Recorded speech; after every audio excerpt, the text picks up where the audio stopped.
ज्या आवाजाचा आणि त्या धाकाला मानत होता, तो आवाज आणि तो पहाडी आवाज म्हणजे सर्वसामान्यांचे दादा, म्हणजे महाराष्ट्राचे उपमुख्य अजितदादा पवार काल यांचं आपत्कालीन निधन झालेलं आहे।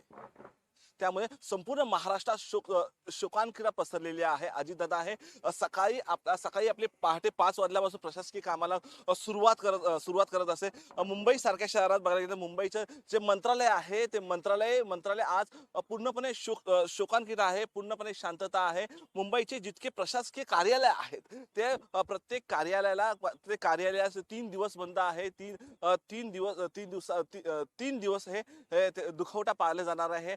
ही मुंबईची रोड आहे, हा जो रस्ता आहे हा पूर्णपणे आज शांत आहे, जास्त दरवळ दिसत नाहीये।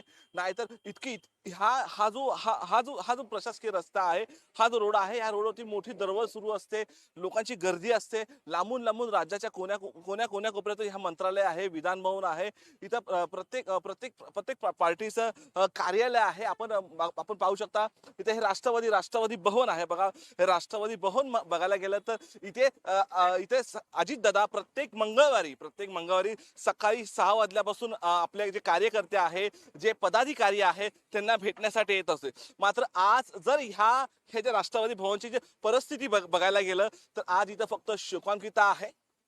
एकही कार्यालय म्हणजे एकही पदाधिकारी किंवा कुठले नेते मंडळी आज इथे दिसत नाही, फक्त शोकांतिका आहे।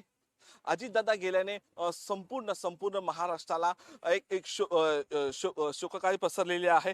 मात्र आज ही मुंबई शांत झालेली नसेल तर महाराष्ट्राच्या कानाकोपऱ्यात प्रत्येक घड्याळाचा जो काटा आहे तो एक स्तब्ध म्हणजे बंद झाल्यासारखं एक परिस्थिती निर्माण झालेली आहे।